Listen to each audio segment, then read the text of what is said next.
A paz do Senhor, meus queridos, Levi aqui para trazer aqui o subsídio do livro de apoio da lição de número 7, Lições Bíblicas Jovens, editado pela editora CPAD, que está trazendo o título Fé para Crer, que Deus fala por meio da profecia. Nós estamos estudando o quarto trimestre de 2023 e nesse trimestre está trazendo o tema A Prova da Vossa Fé, vencendo a incredulidade para uma vida bem-sucedida. E já passamos por 6 lições, e na lição de número 1, trazendo a introdução para esse quarto trimestre, trouxe o título Fé, o ponto de partida de uma vida com Deus. Na lição de número 2, Fé para crer que a Bíblia é o livro de Deus. Na lição de número 3, Fé para crer que Deus existe. Na lição de número 4, a fé cristã e o conhecimento científico. Na lição de número 5, Fé para crer que a vida não surgiu do acaso. Na lição de número 6, Fé para crer na natureza humana e divina de Jesus. E na lição de número 7, que é a próxima lição que nós estaremos estudando, no dia 12 de novembro de 2023, está trazendo o título Fé para crer que Deus fala por meio da profecia. E o texto principal nos diz: mas o que profetiza fala aos homens para a edificação, exortação e consolação. 1 Coríntios capítulo 14, versículo 3. Resumo da lição: as profecias são os oráculos de Deus que manifestam sua vontade soberana para a humanidade. E o texto bíblico está registrado em 2 Pedro, capítulo 1, versículos 16 a 21, que diz: porque não vos fizemos saber a virtude e a vinda de nosso Senhor Jesus Cristo, seguindo fábulas artificialmente compostas, mas nós mesmos vimos a sua majestade. Porquanto ele recebeu de Deus Pai honra e glória, quando da magnífica glória lhe foi dirigida a seguinte voz: este é o meu Filho amado, em quem eu me tenho comprazido. E ouvimos esta voz dirigida do céu, estando nós com ele no Monte Santo.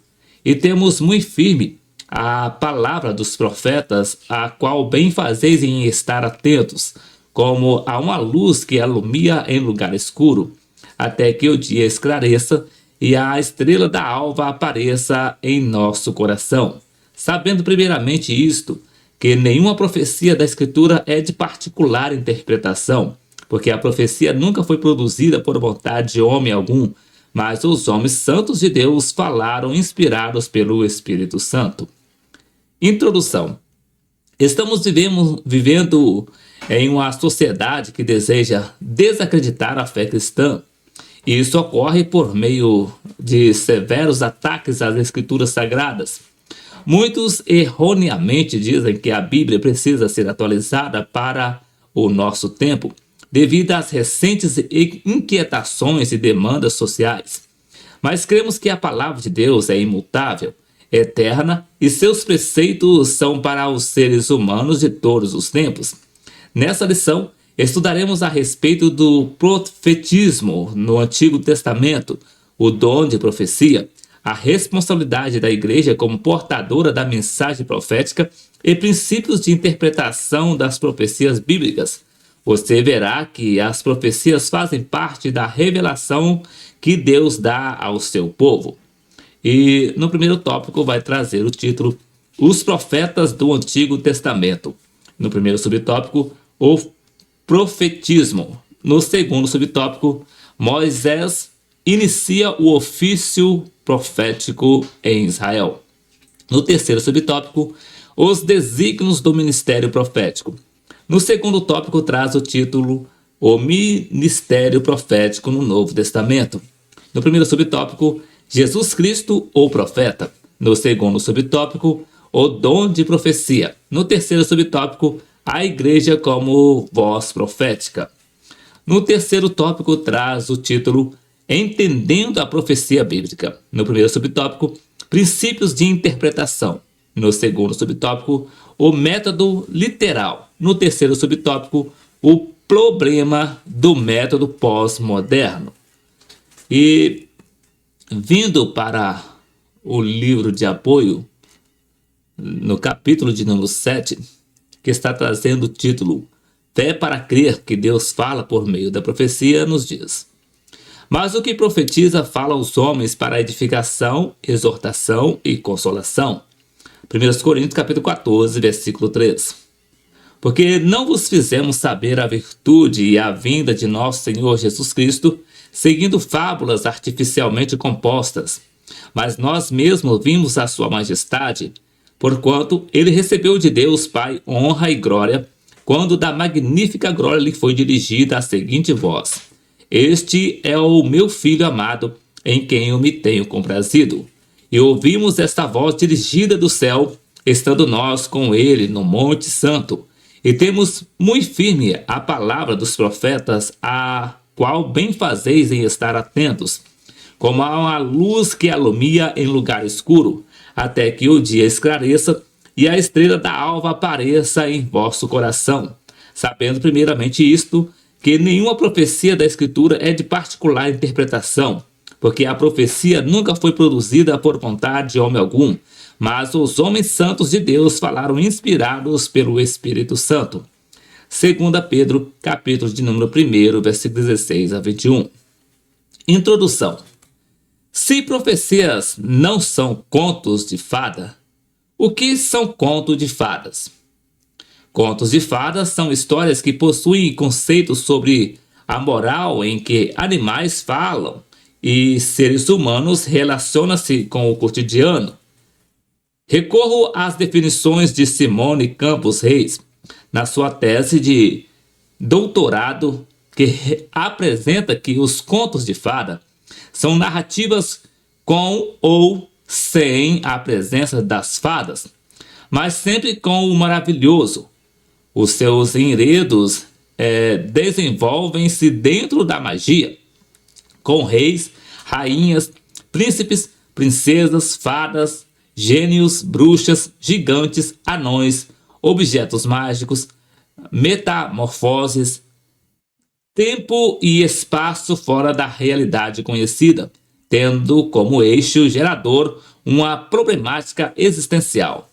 Os contos de fada garantem que as dificuldades podem ser vencidas, as florestas atravessadas, os caminhos de espinhos desbravados e os perigos superados. Por mais fraco e insignificante que seja quem pretende vencer na vida, todo aquele que se sente desprotegido sente que pode ser capaz de vencer os seus secretos medos e as suas evidentes ignorâncias. O período em que vivemos visa desacreditar a fé cristã. Isso ocorre por meio de severos ataques às escrituras por meio da criação de métodos hermenêuticos que, no afã de buscar atualizar a leitura da Bíblia para o tempo atual e as suas inquietações e demandas sociais, na verdade, acaba por diluir a verdade que emana das suas páginas.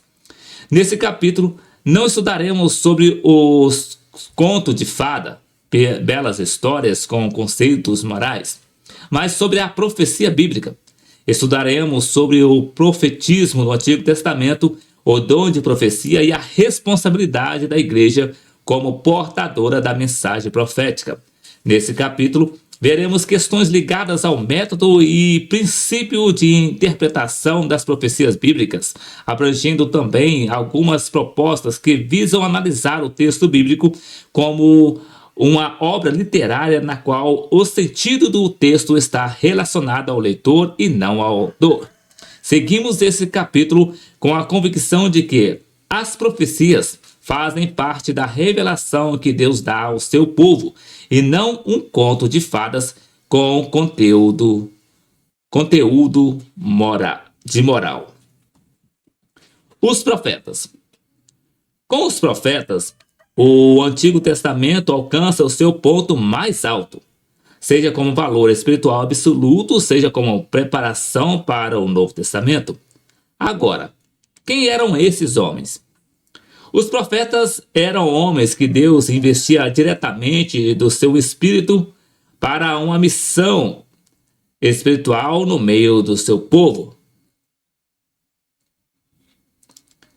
Em tempos difíceis, de perigo ou de necessidade religiosa e moral, tornavam-se guias espirituais do povo de Israel, da mesma forma como, anteriormente, os juízes suscitados por Deus eram os chefes políticos e militares, os libertadores no tempo de aflição.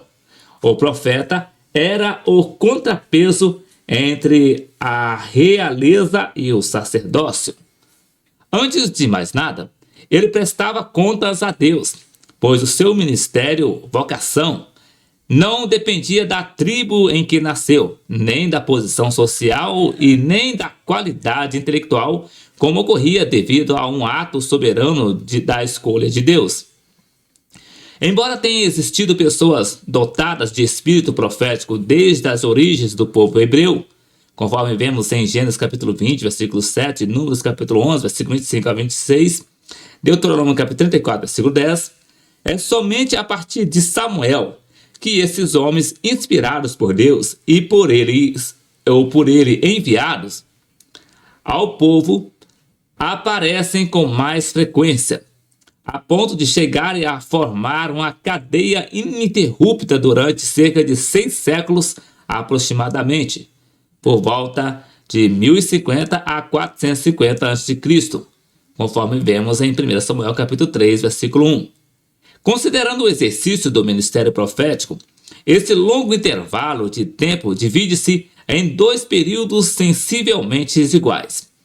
Nos 3 primeiros séculos, isto é, até por volta de 750 a.C., temos os profetas de ação, como, por exemplo, Elias, em 1 Reis, capítulo 17, capítulo 2,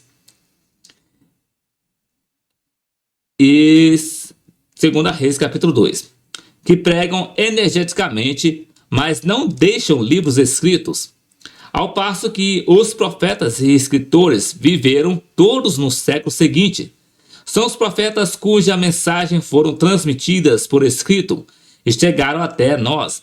Esses últimos costumam ser divididos com base na extensão dos seus escritos em 2 categorias, profetas maiores e menores. Veja bem, essa divisão de menores e maiores não é em relação à relevância da mensagem, e sim do tamanho do conteúdo dos seus respectivos livros. Os maiores são, por ordem cronológica, Isaías, Jeremias, Ezequias e Daniel.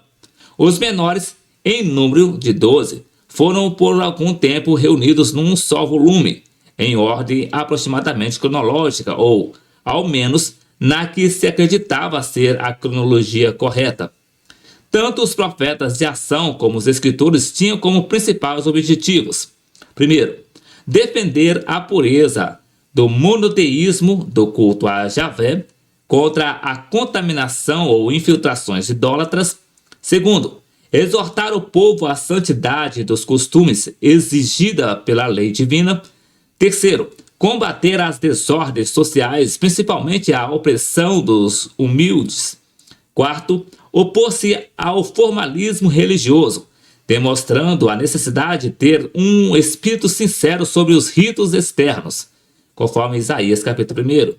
Quinto, anunciar a cada cidadão e a toda a nação os justos castigados de Deus, ou seja, os justos castigos de Deus em consequência dos pecados cometidos. Sexto, oferecer a perspectiva de um futuro melhor, fruto do arrependimento, salvação futura, geralmente demonstrada na gloriosa esperança da cidade santa, na gloriosa esperança da cidade santa Jerusalém e da vinda do Messias. Isaías capítulo 53, versículo 66. Ao passarem, pois, da pregação oral para a escrita, esses homens de Deus, conforme vemos em 1 Samuel capítulo 2, versículo 7, capítulo 9, versículo 6, 1 Reis capítulo 3, versículo 1, capítulo 17, versículo 18, e 2 Reis, capítulo 4, versículo 7, recebia um dom especial de inspiração que dava aos seus escritos o valor de livros sagrados, dignos de serem inseridos no cânon das Escrituras. Essa inspiração recebe esse caráter específico do seu termo, a escrita, que faz com que a palavra seja fixa, duradoura e imutável, o que a expressão oral não é devido a possíveis mudanças na transmissão da mensagem oral. A profecia no Novo Testamento. Sobre o dom de profecia, a declaração de fé das Assembleias de Deus esclarece da seguinte forma: o dom de profecia é diferente da profecia anunciada pelos profetas do Antigo Testamento. A revelação canônica já se encerrou, mas Deus continua a falar por meio da Bíblia. O Senhor proveu outros recursos por meio dos quais se comunica com os seres humanos, dentre eles o dom de profecia, como manifestação momentânea do Espírito Santo na vida de qualquer crente batizado no Espírito Santo. O seu objetivo é a edificação, exortação e consolação. 1 Coríntios capítulo 14, versículo 3. Por meio desse dom, o Senhor continua comunicando-se com os seus servos e servas de forma individual, mas a profecia decorrente do dom não serve de fonte de autoridade, como a dos profetas e dos apóstolos bíblicos, pois é possível alguém ampliar a mensagem sem autorização do Espírito, sendo, inclusive, possível de julgamento ou passível de julgamento, conforme 1 Coríntios capítulo 14, versículo 29 e 1 Coríntios capítulo 14, versículo 32. O Novo Testamento apresenta dois testes a serem aplicados a qualquer declaração profética. Primeiro, havia o teste da experiência de outros profetas presentes. Diz o apóstolo Paulo: e os outros julguem. 1 Coríntios capítulo 14, versículo 29. Ou seja, a declaração profética deveria ser sujeita a um exame com base no critério do conhecimento que possuía de Deus e da sua verdade. Segundo, o teste da profecia, ou o teste do profeta, ou de qualquer pessoa que julgue apresentar reivindicação de espiritualidade, é expresso pelo apóstolo da seguinte forma: reconheça ser mandamento, Senhor, o que vos escrevo. 1 Coríntios capítulo 14, 77 e 38. Qualquer palavra, a parte do mandamento do Senhor, deve ser rejeitada. Ou seja, os profetas não eram e nem são fontes de novas verdades, novas revelações, nova unção a serem apresentadas à igreja, mas são meros expositores da verdade revelada do próprio Deus. Uma orientação que certamente os apóstolos fariam pessoalmente aos crentes de nossa geração, mesmo aqueles que zelosamente buscam o dom de profecia, era que não desejassem a notoriedade de inovadoras doutrinas, mas antes que fossem zelosos em anunciar a verdade da fé, uma vez entregues aos santos. Embora o movimento dos sensacionistas insista em dizer que os dons cessaram com os apóstolos, a Bíblia em si nunca tratou o dom de profecia como algo temporário. Caso o dom de profecia fosse temporário, seria, no mínimo, intrigante que o apóstolo Paulo dedicasse um capítulo inteiro, mais exatamente em 1 Coríntios capítulo 14, aos dons de profecia e falar em línguas. Há, portanto, profetas e profetisas no seio da igreja nos dias de hoje. O fato de existir exagero e abuso da boa-fé das pessoas por parte de algumas não retira o fato de que o dom de profecia, conforme descrito acima na declaração de fé das Assembleias de Deus, é algo real e abençoador que Deus concede para a edificação do corpo, a igreja. Além disso, a igreja é uma voz profética. O profetismo, como conhecemos no Antigo Testamento, findou-se com João Batista. No entanto, assim como os profetas da Antiga Aliança, a Igreja possui uma mensagem profética que emana das Escrituras com vista a ser a voz de Deus nas sociedades em todos os tempos até que Cristo venha. A linguagem da profecia. A profecia nas Escrituras possui o que comumente chamamos de linguagem apocalíptica. Embora existam textos apocalípticos que foram produzidos no período do pós-exílio do povo judeu, não podem ser comparados com os textos apocalípticos que estão nas Escrituras. Por que não? Entre muitas respostas sensíveis, a mais direta é que eles não possuem o selo da autenticidade, da inspiração. Sabemos que a Bíblia usa linguagem e figuras simbólicas, e por isso devemos ter em mente que as Escrituras interpretam os seus próprios símbolos, ou seja, não é necessário adivinhar os seus significados. Um exemplo claro está em Apocalipse capítulo 12, versículo 7, em que somos apresentados a uma série de linguagens simbólicas, incluindo a imagem de um dragão. Em vez de ficar discutindo qual a identidade do dragão, a sequência do texto explica de forma clara. O grande dragão foi lançado fora. Ele é a antiga serpente chamada Diabo. Apocalipse capítulo 12, versículo 9, na nova versão internacional. Basta seguir a leitura que o próprio texto esclarece a linguagem simbólica. Entendendo a profecia bíblica. Os princípios a serem utilizados na interpretação de profecias são os mesmos utilizados na interpretação geral das Escrituras. O Dr.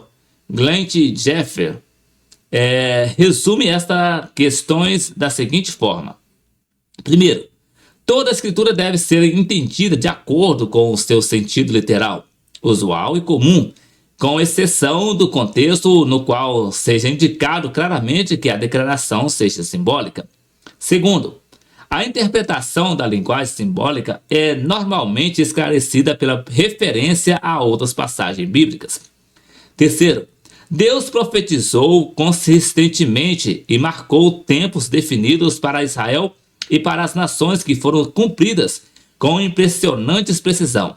Deus sempre tratou com Israel em termos de períodos específicos e em referências à terra prometida. Quarto, a Escritura não especifica o dia e a hora do arrebatamento. Quinto, a mensagem da profecia, ou a mensagem do profeta, é para o seu próprio tempo e para as gerações que se seguem. O propósito não é apenas oferecer informações, mas também desafiar nosso comportamento e as prioridades na vida. Sexto, Deus nunca abandonou o seu eterno pacto com Israel. Sétimo, Jesus retornará para inaugurar o seu reino messiânico, muito aguardado. Há muitas pessoas que acreditam que as profecias da Bíblia devem ser interpretadas alegórica ou simbolicamente, desprezando a interpretação literal. Em questões de profecias escatológicas, por exemplo, muitos afirmam que não é possível utilizar-se de métodos que levam a uma interpretação literal, pois induziria ao erro na interpretação. No caso desse texto, defendemos o método hermenêutico histórico gramatical. Não sacralizamos o método, pois, como método, obviamente é uma tentativa humana de compreender as verdades do texto bíblico. Embora possamos utilizar outros métodos no estudo, como por exemplo o método histórico crítico, faço a opção pelo método histórico gramatical entre tantas questões, porque ele parte do princípio de que o texto é a inspirada, suficiente e inerrante palavra de Deus. Quanto ao método literal, existem evidências abundantes de que se deve utilizar esse método, pois essa abordagem parte do princípio de que o escritor do texto bíblico escreveu a sua profecia para ser compreendida como qualquer outro tipo de obra escrita. O método literal não ignora o fato de que a profecia possui símbolos e figuras de linguagens. No entanto, interpreta-os como uma indicação de uma verdade literal. O intérprete que se utiliza do método literal, em especial o histórico-gramatical, sustenta que ao menos 50 profetas diferentes no Antigo Testamento dizem respeito à vinda, à morte e à ressurreição de Jesus, sendo que todas ocorreram de forma literal. Ou seja, se as profecias que se referiam à primeira vinda de Jesus foram cumpridas literalmente, porque as profecias relacionadas à sua segunda vinda, por exemplo, deveriam ser espiritualizadas ou alegorizadas. Como estamos tratando sobre o método para a interpretação de profecia, penso ser necessário utilizarmos esse capítulo para ampliarmos a discussão acerca do método hermenêutico em relação à leitura do texto bíblico como um todo. Atualmente, ganha o corpo discussões sobre o chamado método pós-moderno. A meu ver, qual seria o problema do método pós-moderno em relação à teologia? Com base em discussões filosóficas e literárias, muitos propõem uma leitura bíblica que inicialmente pode ser muito interessante, a saber, a proposta de dar significado ao texto bíblico para as questões de nosso tempo e, de antemão, informam que há a necessidade da contextualização do texto, visto que as culturas que ouviram ou leram o texto pela primeira vez não existiam mais, ou não existem mais. O problema é que, nesse caminho, geralmente, para não dizer sempre, está o questionamento da autoridade do texto bíblico, relacionado à sua inspiração, inerrância e suficiência. São três os principais expoentes do método hermenêutico pós-moderno, a saber, o alemão Hans George, o francês Paul Ricoeur e Jacques Derrida, de origem judaica, argelino de nascimento. Vejamos uma síntese das suas compreensões. Hans Georg Gadamer, nas suas próprias palavras, a hermenêutica não é uma metodologia das ciências humanas, mas uma tentativa de compreender o que são verdadeiramente as ciências humanas para além das suas autoconsciências metodológicas e o que as liga à totalidade de nossa experiência do mundo. Na sua perspectiva, a hermenêutica preocupa-se com a formação ética da existência, com o reconhecimento de que o ser humano é um ser em formação, sempre habilitado pela alteridade e pelo efeito da relação.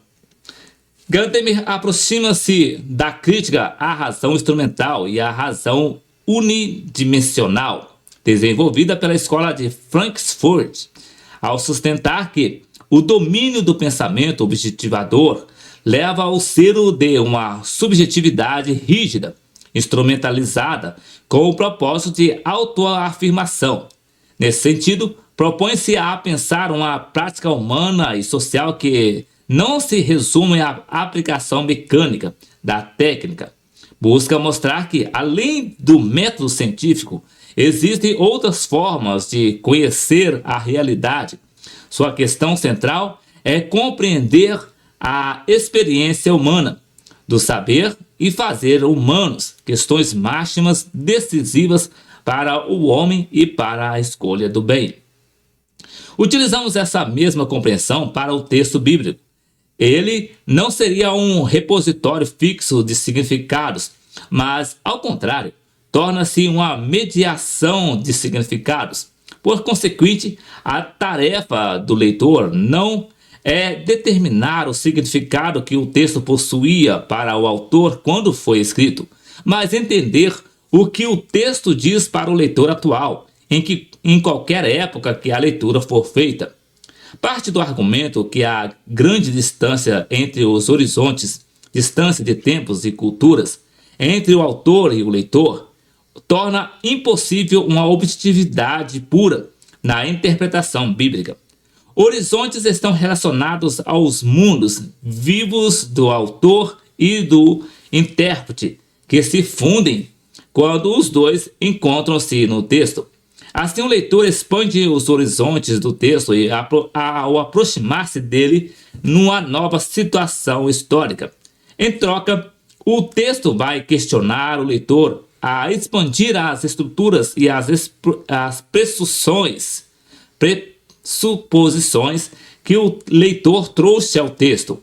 Assim, surge a fusão de horizontes, onde a hermenêutica proposta move-se do autor e do texto para realizar uma fusão entre o texto e o leitor com as suas bases no presente do leitor e não no passado do autor. As ideias de Gadamer produziram uma variada gama de abordagens dentro dos estudos bíblicos, em especial entre os estudos acadêmicos. Entre esses estudos estão as hermenêuticas liberacionistas, da qual a teologia da libertação, por exemplo, é uma das mais conhecidas. Tais hermenêuticas leem o texto bíblico a partir de uma agenda definida, via de regra política ou ideológica. No ano de 1967, Rich Jr. publicou o clássico Validade em Interpretação, sendo ainda hoje uma contribuição importante para o debate sobre a interpretação. O seu texto foi uma crítica veemente a Gadamer, por rejeitar a intenção do autor como a norma para determinar o sentido do texto. Os críticos literários frequentemente dizem que a teoria da irrelevância do autor foi inteiramente benéfica para os estudos e críticas literários, pois desviou o foco da discussão do autor para a obra. Sentindo-se mais confiante pela teoria, o crítico moderno passou a examinar o texto de forma cerrada e fiel, de modo a revelar seu sentido independente, ao invés de buscar a suposta significância da obra para a vida do autor. A maioria dos críticos concordaria que essa mudança na direção da exegese foi importante, esteja ou não de acordo com a teoria da autonomia semântica.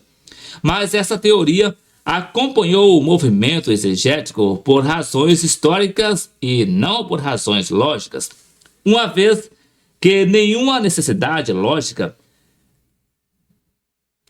compete o crítico a banir o autor para analisar o texto.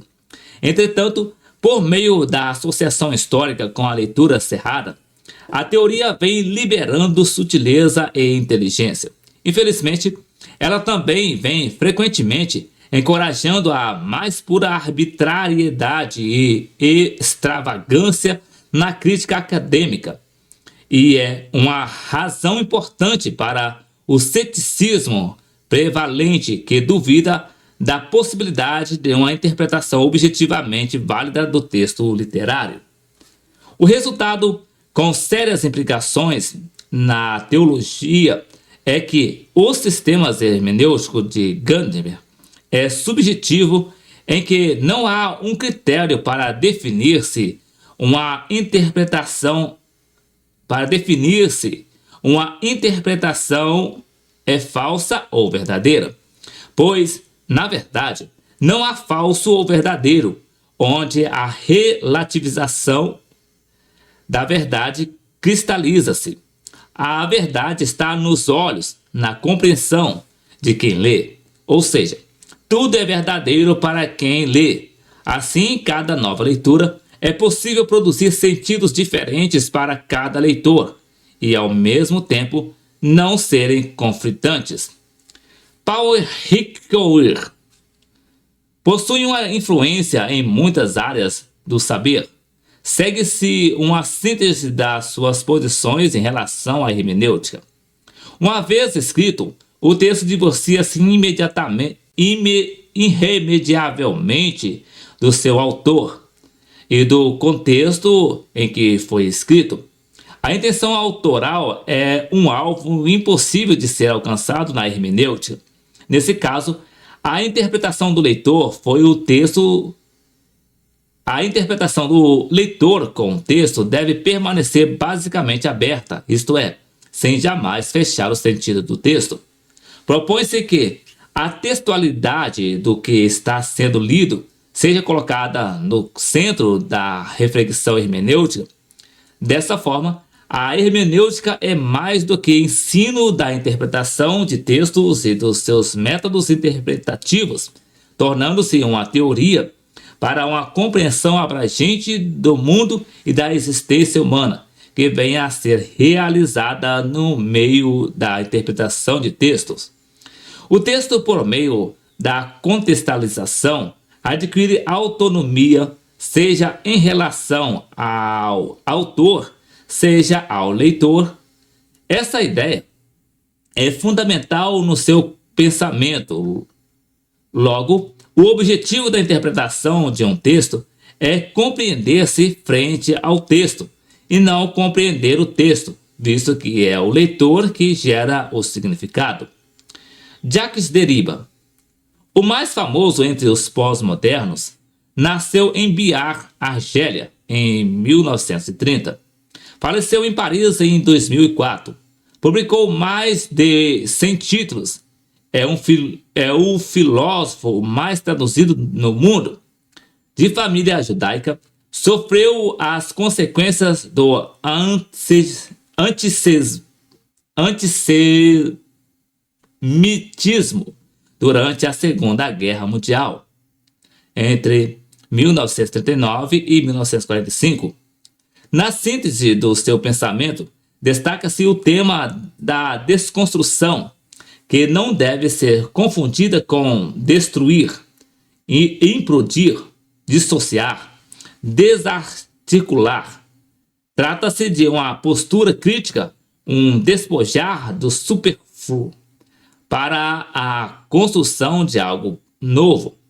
O pensamento de Derrida permitiu aos que se debruçam nas suas pesquisas a fuga da ingenuidade linguística, produzindo assim uma desconstrução de diversos termos e conceitos religiosos, cuja dimensão compreensiva só fazia sentido quando pensados a partir de uma perspectiva ocidental e, sobretudo, cristã, ou seja, aplicando-os de maneira unilateral. Religião e religiosidade em Derrida são entendidas como fenômeno humano e, portanto, condicionados ao ditames da linguagem geral, sendo também, nesse caso, sujeitas ao método da desconstrução. A temática da religião, quando filosoficamente desconstruída, não propicia o seu aniquilamento ou destruição. Pelo contrário, tal fato possibilita-se-nos, por mais um viés, o estabelecimento de uma reflexão a partir de padrões típicos da pós-modernidade. De maneira prioritária, as reflexões de Derrida estão postas a priori sob a emblematicidade de uma filosofia que procura dar respostas a uma sociedade pós-modernas e pós-estruturalistas, cujos ditames da religião supostamente não deveriam exercer mais tanta influência. Assim, o método pós-moderno, por exemplo, dá ao leitor a autoridade de decidir o significado do texto. Isto é muito interessante para uma obra de ficção, um romance, mas estamos tratando do texto bíblico, que visa ser nossa regra de fé e prática. Nesse caso, se cada leitor der o significado ao texto, teremos tantos significados quantos forem os seus leitores. Reconhecemos as contribuições acadêmicas dos autores citados, porém, algumas das suas conclusões, como apresentamos, podem causar uma grande confusão doutrinária. Conclusão. Sabemos que há uma guerra pelas consciências. Muitas coisas hoje em dia são escritas, faladas, mas que não possuem uma relação de devoção a Deus e a sua palavra, que é quem nos orienta como uma bússola no caminho para a salvação eterna. Repito, portanto, o conselho de Paulo a Timóteo: tu, porém, permanece naquilo que aprendeste, de que foste inteirado, sabendo de quem o aprendestes, e que, desde a infância, sabe as sagradas letras, que podem tornar-te sábio para a salvação pela fé em Cristo Jesus. Toda a Escritura é inspirada por Deus e útil para o ensino, que o homem de Deus seja perfeito e perfeitamente habilitado para toda boa obra. 2 Timóteo capítulo 3, versículo 14 a 17, na Almeida Revista Atualizada. Não duvide da palavra de Deus.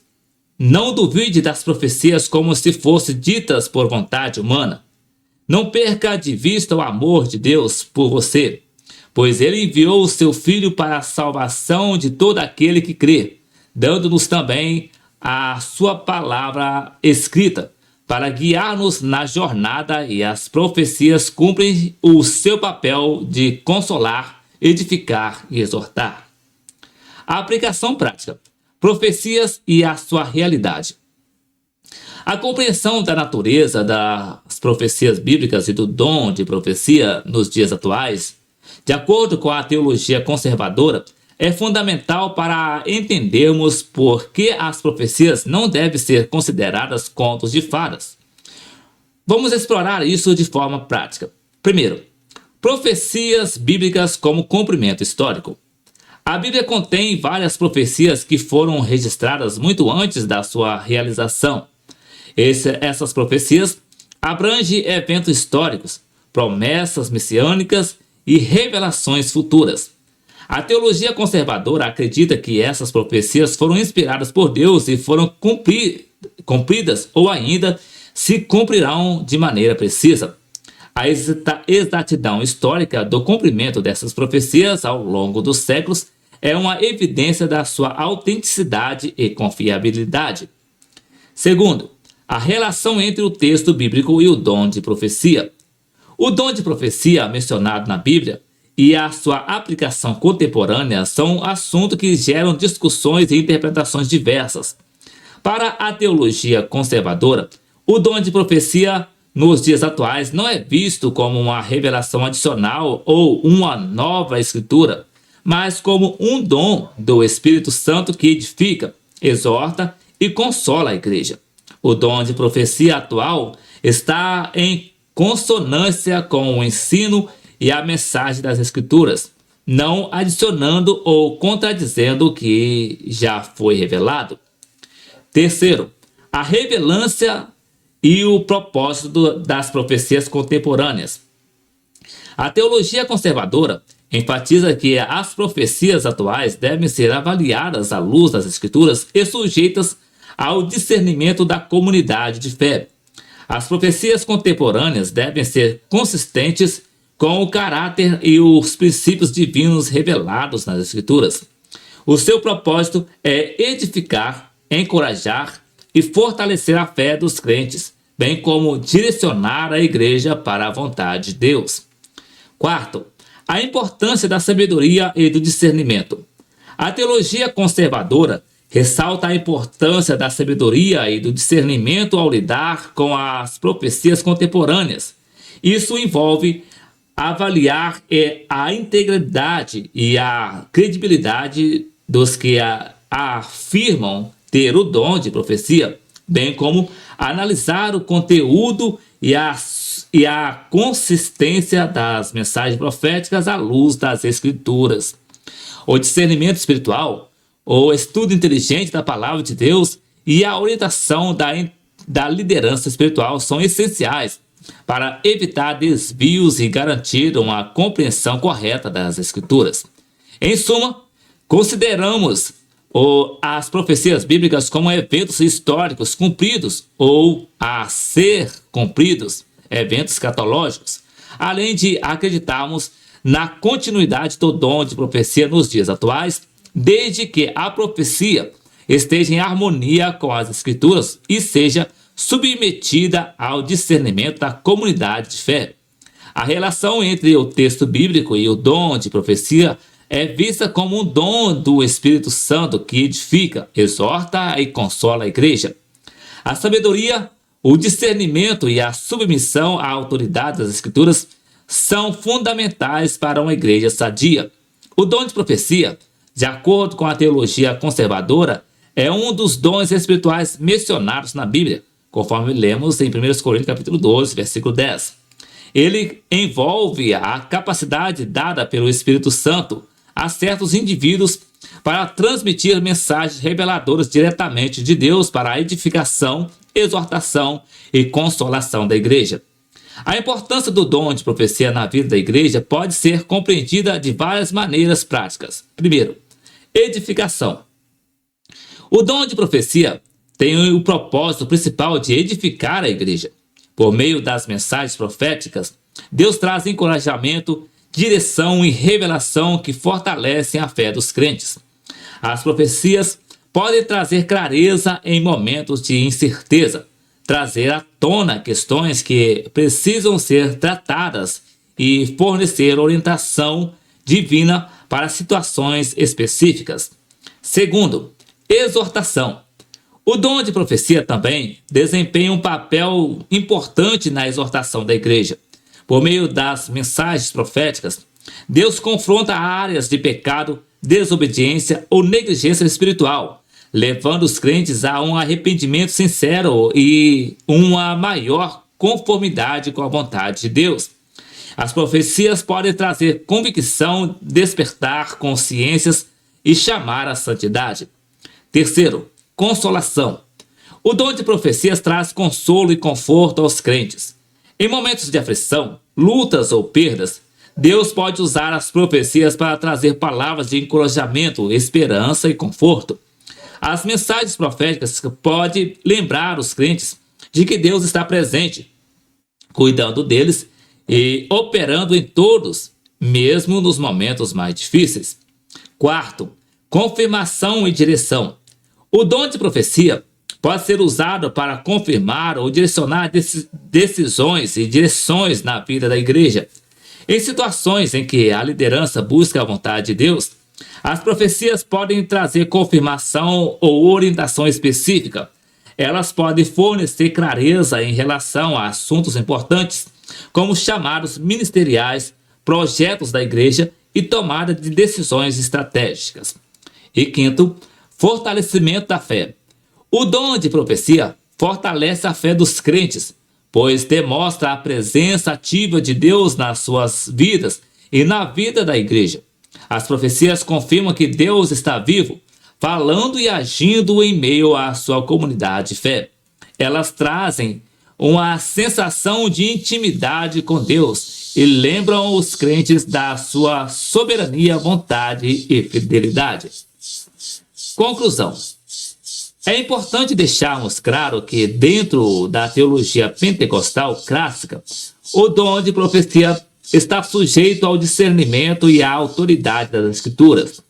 As profecias devem estar em conformidade com a palavra de Deus e serem avaliadas pela liderança espiritual e pela comunidade de fé. O dom de profecia não deve ser usado de forma irresponsável ou para manipulação, mas sim para o benefício e o crescimento saudável da igreja.